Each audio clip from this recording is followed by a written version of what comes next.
So are you ready to perform? Let's take today's question. आज हम जो सवाल ले रहे हैं वो है impact of colonial rule on Indian society के अंडर जो चैप्टर आता है social background of Indian nationalism. Before we start, this happened in my last video.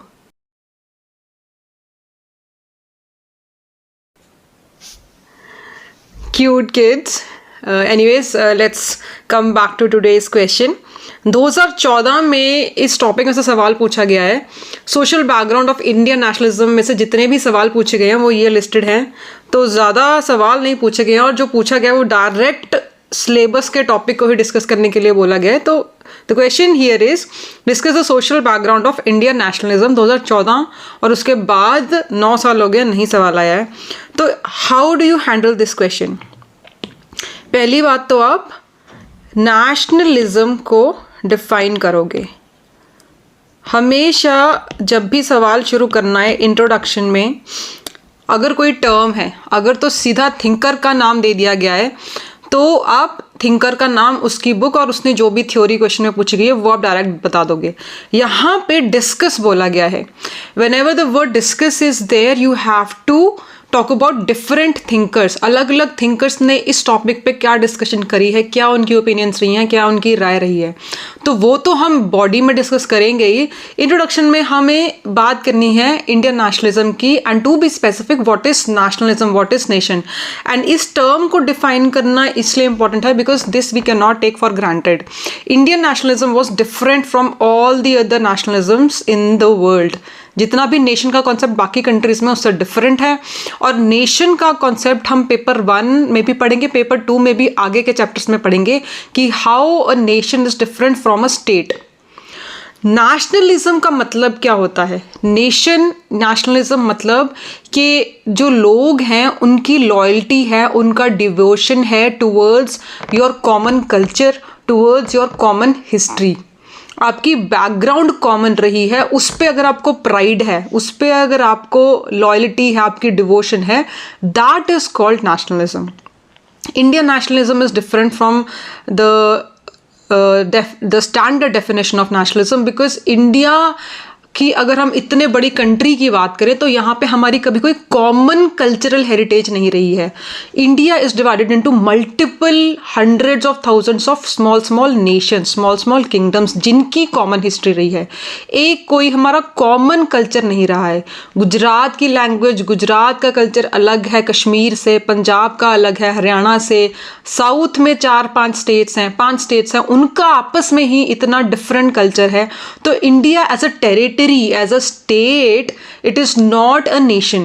इसके अंदर जो छोटे छोटे प्लेसेस हैं जिनका अपना एक कल्चर है, अपनी एक हिस्ट्री है, अपनी लैंग्वेज है, अपना एक डायलेक्ट है, वो है Nations. That is the true definition of nation. तो यहाँ पे आप फर्स्ट ऑफ ऑल नेशनलिज्म की डेफिनेशन दोगे कि भाई जिनकी कॉमन हिस्ट्री, कॉमन कल्चर होता है, that group of people is called to belong is called to be belonging to the same nation. ठीक है. फिर आप डिस्कशन पे डायरेक्ट आ जाओगे कि अलग अलग थिंकर्स, इंडियन थिंकर्स ने क्या डिस्कशन करी है इंडियन नेशनलिज्म को लेके. ठीक है. एंड यहाँ पे आप देखो ये 20 मार्कर है एंड इसमें जब आप थिंकर्स बताने शुरू करोगे तो एंड में, सबसे एंड में आप जो थिंकर बताओगे, जो सबसे इंपॉर्टेंट थिंकर है इस डिस्कशन में, वो है A.R. देसाई. तो उन्होंने जो बोला है इंडियन नेशनलिज्म के बारे में, उसके सोशल बैकग्राउंड के बारे में, वो आप एंड में बताओगे and that is how you will conclude. ठीक है. तो लेट्स सी कि इसका मॉडल आंसर क्या होना था. 20 नंबर का क्वेश्चन है तो you will be given 4 pages. 4 pages के हिसाब से 250-300 वर्ड्स का आपको कंटेंट दिया जा रहा है. That is more than enough. अगर आपको ज़्यादा कम पड़ता है तो you can adjust the number of points, the number of examples accordingly. ठीक है. तो यहाँ पे देखो, फर्स्ट ऑफ ऑल हम नेशनलिज्म की डेफिनेशन दे रहे हैं फर्स्ट पार्ट में. It is loyalty and devotion to a nation. It is a large body of people united by common descent, common history, culture, language. ठीक है. अब आप अगर पंजाब की हिस्ट्री की बात करते हैं तो वी हैव हैड 10 गुरुज, उनके ऊपर मुगल्स ने कैसे अत्याचार किया, how the religion of Sikhism came into being, ठीक है। तो ये हमारी कॉमन हिस्ट्री हो गई। और फिर पार्टीशन के पहले पंजाब कितना बड़ा था, पहले Himachal was also a part of Punjab, पहले Haryana was also a part of Punjab. तो ये हमारी कॉमन हिस्ट्री रही है। But beyond that, do we the people of Punjab, do we associate in any way with the people of Bengal, with the people of Andhra Pradesh, with the people of Arunachal Pradesh? नहीं। तो India as a country, it's a territory, हमारी आपस में बहुत कम overlapping है। कुछ कुछ kilometres पे ही हमारी लैंग्वेजेस चेंज हो रही हैं, हमारा कल्चर चेंज हो रहा है, the way we dress, the way we speak, हमारा लहजा, हमारा एक्सेंट चेंज होता था। And we are totally, Kerala का culture is totally different from Tamil Nadu, Tamil Nadu का culture is totally different from Karnataka. They don't understand each others language, they have a different way of worship, they have a different way of draping their sari, draping their pagri, draping their dhoti. तो बहुत ज़्यादा differences हैं and we are totally unknown to what is going on few kilometres away. But nation की true definition ये होती है। फिर हम बात करेंगे कि हाँ जी, अलग अलग थिंकर्स ने इस बारे में, इंडियन नेशनलिज्म के बारे में क्या कहा है। तो हियर यू विल अंडरस्टैंड कि इंडियन नेशनलिज्म कैसे पनपा, इंडियन नेशनलिज्म होता क्या है। तो यहाँ पे हम ले रहे हैं रोमिला थापर, हिस्टोरियंस की पहले हम बात करेंगे कि रोमिला थापर है, के.एम. पानिकर है, स्टीवनसन है, ये हिस्टोरियंस थे। इन्होंने हिस्ट्री के थ्रू इंडियन नेशनलिज्म को अंडरस्टैंड करने की कोशिश करी। इन्होंने कहा कि अगर हम बहुत पीछे भी चले जाएं, एंशिएंट हिस्ट्री, मिडिवल हिस्ट्री में भी चले जाएं, तो there was never a time when a single culture dominated entire India. बहुत सारे अटैक्स हुए, मुगल्स आए, सल्तनत आई, इतने सारे अटैक हुए, बट किसी एक कल्चर ने कभी भी पूरे भारतवर्ष को डोमिनेट नहीं किया है और कभी भी थ्रेट नहीं रहा है। एक कॉम्पोजिट कल्चर, एक मिक्स ऑफ कल्चर हमेशा रहा है, कल्चर मल्टीपल कल्चर्स रहे हैं। तो पूरा अगर हम इंडिया को देखें कि तो एक कॉम्पोजिट कल्चर उभर के आता है। सो दे से कि जो नेशनलिज्म इंडिया का है, it was never a product of single common cultural heritage. हमारी कॉमन कल्चरल हेरिटेज नहीं है जो हमारा नेशनलिज्म है। Indian nationalism came out of the struggle we fought against Britishers. Britishers को इंडिया से भगाने के लिए हमें नेशनलिज्म की भावना जगानी पड़ी, हमें यूनाइट होना पड़ा। तो despite our differences, despite our different cultures, we came united as Indians to fight against Britishers, and that is how Indian nationalism came into being। ये है। फिर इसके बाद हम बात करेंगे कि फ्रीडम स्ट्रगल के दौरान जो इंडियन नेशनलिज्म का कॉन्सेप्ट उभर के आ रहा था, उसमें भी डिफरेंसेस थे, उसमें भी अलग अलग तरह के नेशनलिज्म उभर के आ रहे थे। एलिट्स का अलग नेशनलिज्म चल रहा है, मासेस का अलग चल रहा है, गांधी जो लीडर्स थे हमारे, उनकी भी ओपिनियंस अलग अलग थी when it comes to the definition of nationalism. तो गांधीयन नेशनलिज्म भी एक था, गांधी जी ने चलाया था। नेशनलिज्म मतलब लोगों में एक डिवोशन, एक लॉयल्टी, एक फीलिंग पैदा करना that we are together, we are united, हमारी हिस्ट्री कॉमन है, and that is why we should be united against our fight with the Britishers. अब गांधी जी ने इसको यूज़ करते हुए इन्होंने रिलीजन का साथ लिया, उन्होंने कल्चर का साथ लिया, बट थोड़ी थोड़ी कॉन्ट्रोवर्शियल चीज़ें आ गई। गांधीयन नेशनलिज्म में Gandhi agrees with the concept of varna system, और भी उनकी बहुत सारी ओपिनियंस थी जो कॉन्ट्रोवर्शियल थी, and that those controversies were shown by leaders of depressed classes and princely states. उनमें जो मेन हमारे लीडर्स आते हैं वो है पेरियार और अंबेडकर। पेरियार और अंबेडकर रिप्रेजेंटेड डिप्रेस्ड क्लासेस। अब इनका कहना था कि भाई गांधी नेशनलिज्म तो हम नहीं मानते, ये Brahmanical culture, Brahmanical ideology, upper caste ideology हम पे थोपी जा रही है। We do not believe in the concept of varna system. Periyar ने यहाँ तक बोल दिया था कि हिंदू धर्म नहीं है, हिंदू तो एक भ्रांति है, इट्स एन इल्यूजन जो हम पे थोपा जा रहा है। तो यहाँ पे ही disagrees with the concept of Gandhi nationalism. Ambedkar की भी उसी लाइंस पे बात थी कि he gives moral justification to caste based inequalities. अब वैसे अगर आप पढ़ेंगे कहीं भी तो Gandhi ji was strictly against caste based inequalities, but Ambedkar का कहना था कि व्हेन आई वेंट टू, जब पूना पैक्ट होना था, पूना पैक्ट में अंबेडकर गांधी जी को मनाने जेल में गए थे। ही सेज कि वहाँ I saw the true casteist angle, the casteist dimension of Gandhi. He's like, I've never seen a person more casteist than Gandhi. उसकी आपको स्पीचेस भी मिल जाएंगे यूट्यूब पे, लेक्चर्स मिल, ट्रू स्पीचेस जो अम्बेडकर ने बताई हैं। उन्होंने कहा है कि गांधी जी की ओपिनियन अगर हम इंग्लिश लिटरेचर में देखते हैं that is totally different from what he writes in Gujarati literature. Gujarati literature में आपकी उनकी ट्रू कास्टिस्ट थिंकिंग देखने को मिलेगी। This was said by Ambedkar. तो दीज लीडर्स, पेरियार हो गए, अम्बेडकर हो गए, they were vehemently against Gandhi ji and his nationalism. ठीक है, ये आ गया एंगल कि नेशनलिज्म में भी बहुत सारी डिवीजन थी। सम पीपल, नेशनलिज्म की डेफिनेशन में भी फ्रीडम स्ट्रगल के दौरान वी वर नॉट यूनाइटेड, उसमें भी डिफरेंट शेड्स आते हैं, डिफरेंट नुआंसेस आते हैं।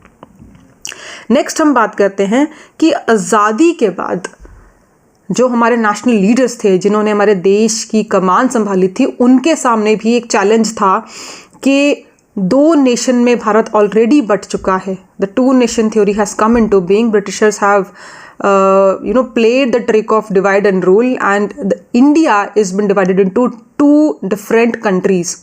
तो और इंडिया टूट ना जाए, क्योंकि ऑलरेडी हमारे डिफरेंट कल्चर्स हैं, we were never united as a nation and tendencies were already there. Kashmir अलग होना चाहता था, हैदराबाद अलग होना चाहता था, गुजरात अलग होना चाहता था, तमिलनाडु में अलग चीज़ें चल रही थी। तो नेहरू या सरदार पटेल जो उस टाइम पे सरकार में लोग थे, लीडर्स थे, those who fought our freedom struggle, they had a big challenge कि जो रीजनल फीलिंग्स हैं, जो रीजनल इनकी पेट्रियोटिज्म चल रहा है, उसको दबाया जाए और एक नेशन, एक भारतीय होने की भावना सबसे ऊपर हो, सबसे पहले हो। You should be Indian first and a Marathi second and a Punjabi second.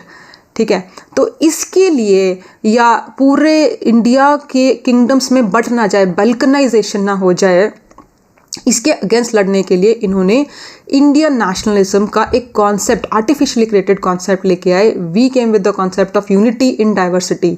We came with the concept of a constitution where every state has different rights, ताकि वो अलग ना हो हमसे।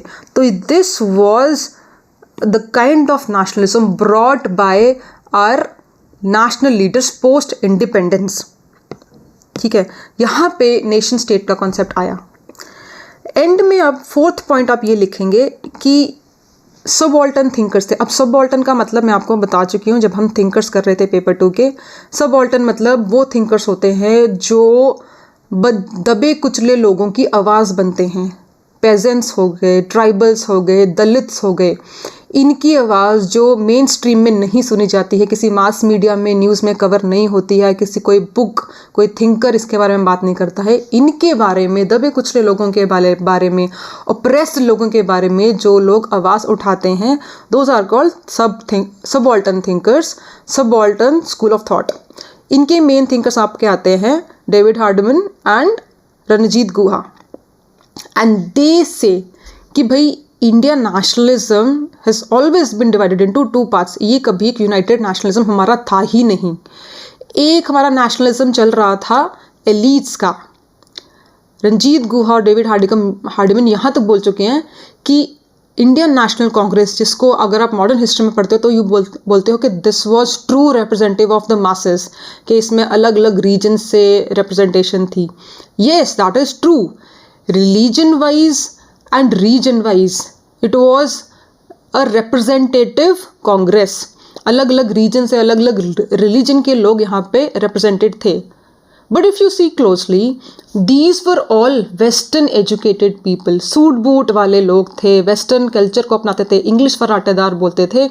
तो they were elites of India।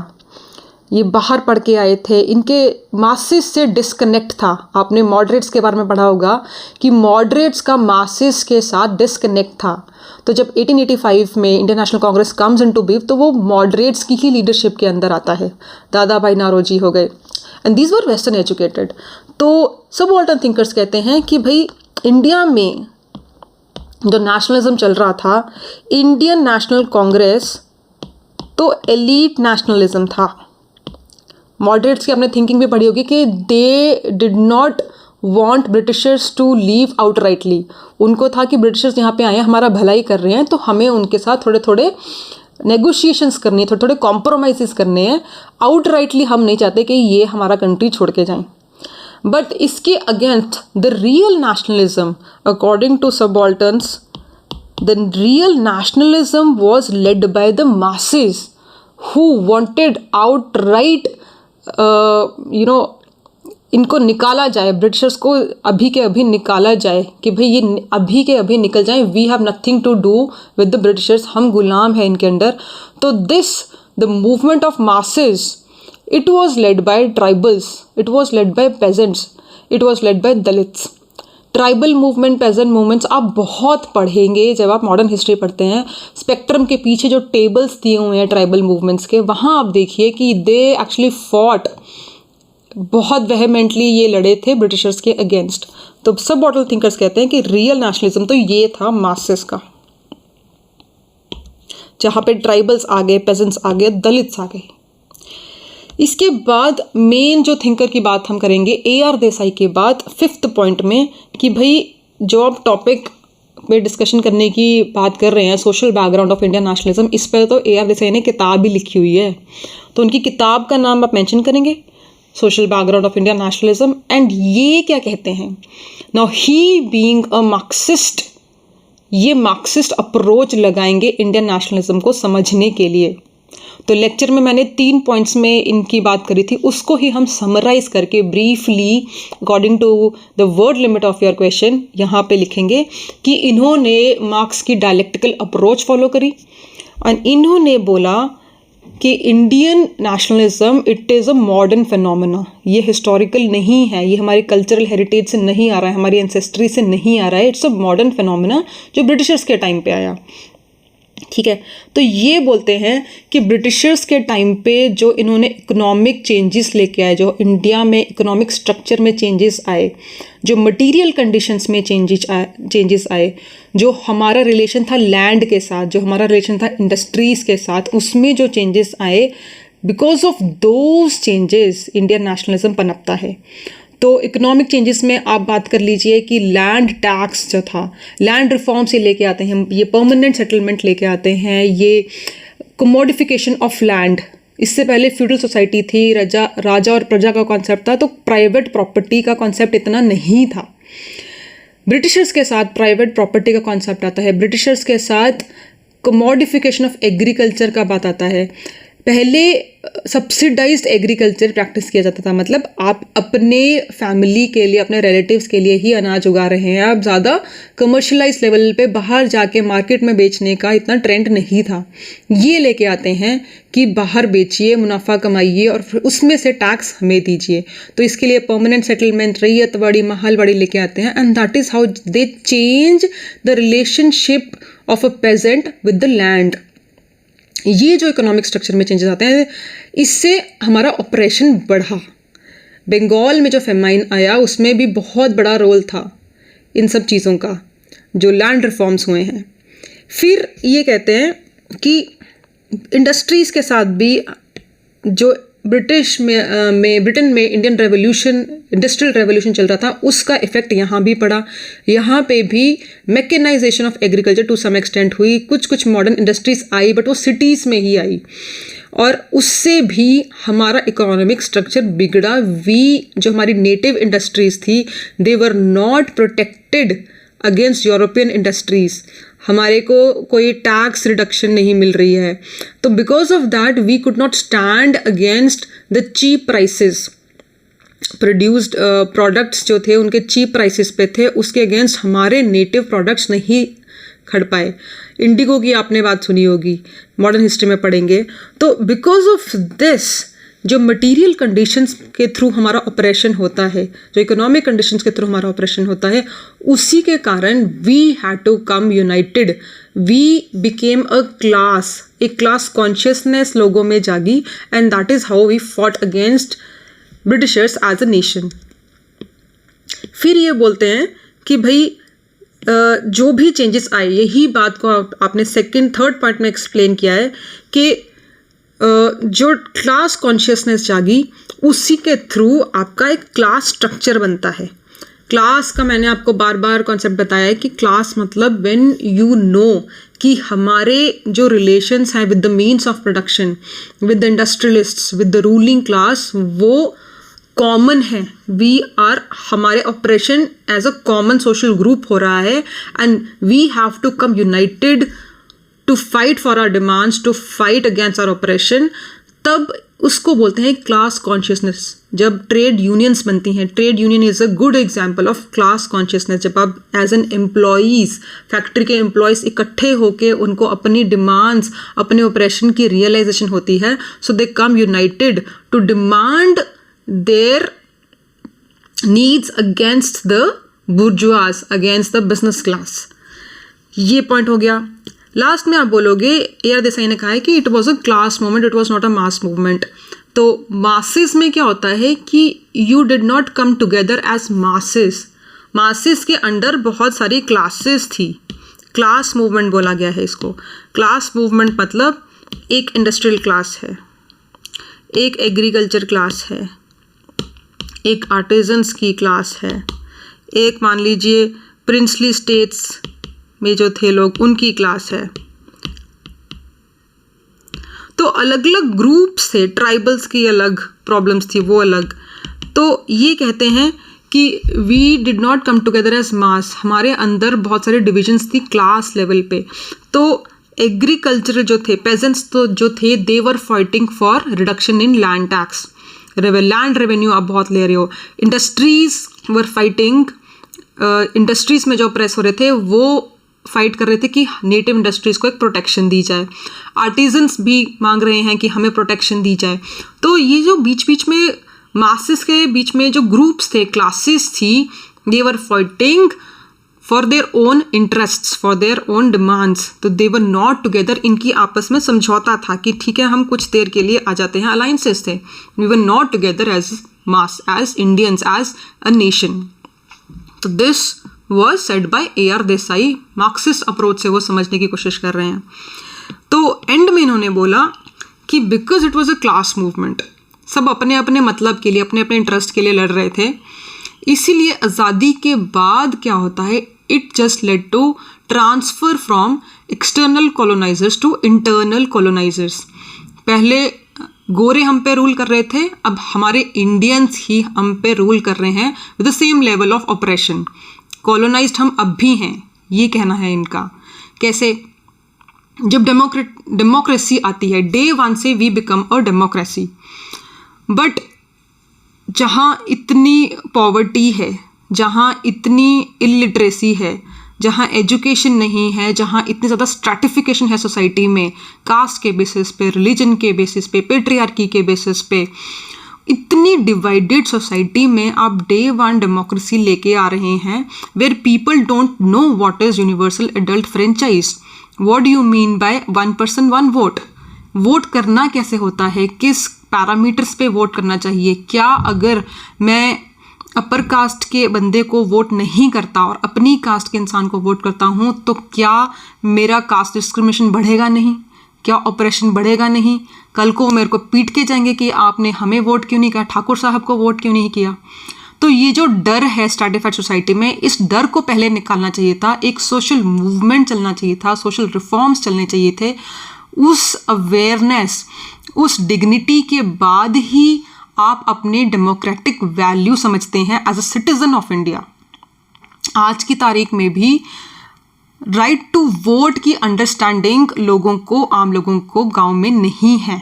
वो जहाँ पे फैमिली का लीडर, जो कि नॉर्मली एक मेल होता है ना, पेट्रियार्कल सोसाइटी, वहाँ पे जो उन्होंने बोल दिया, पूरा परिवार, बच्चे, बूढ़े, पत्नी सब वहीं पे जाके वोट कर रहे हैं बिकॉज आपके फैमिली मेंबर के लीडर ने वहाँ वोट करने को बोल दिया। गांव में अगर आपकी कास्ट कम्युनिटी है जहाँ पे कास्ट के लीडर ने, कास्ट एसोसिएशन के लीडर ने बोल दिया, वहाँ पे पूरी कम्युनिटी ब्लाइंडली वोट कर रही है।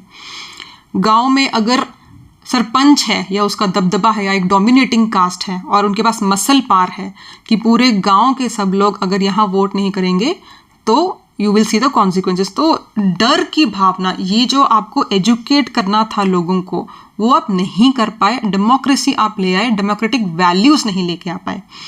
तो यहाँ पे जब इंटरनल कॉलोनाइजर्स की बात हो रही है, कहने को we are a secular country, कहने को बहुत सारे कॉन्स्टिट्यूशन में राइट्स हैं, बट ग्राउंड लेवल पे जो ट्रेडिशनल एलीट्स थे, जो पहले के एलीट्स चल रहे हैं, जिस स्ट्रैटिफिकेशन को तोड़ने के लिए ये चेंजेस लाए गए, रेवोल्यूशनरी चेंजेस लाए गए, लॉज लेके आए गए, यही ट्रेडिशनल एलीट उन लॉज को, उन कॉन्स्टिट्यूशनल आर्टिकल्स को अपने पावर, अपनी अथॉरिटी मेंटेन करने के लिए यूज करते हैं। फॉर एग्जाम्पल, सरपंच पति का अगर आप कॉन्सेप्ट लेते हैं तो विमेन रिजर्वेशन 33% दी गई गांव में, थर्ड टियर ऑफ गवर्नमेंट में, पंचायत लेवल पे। बट सरपंच पति, वो खुद सरपंच हैं बट उनका पति सरपंच का सारा काम निभा रहा है, वो अभी भी घर पे बैठे अपने घर गृहस्थी संभाल रही हैं। वाई?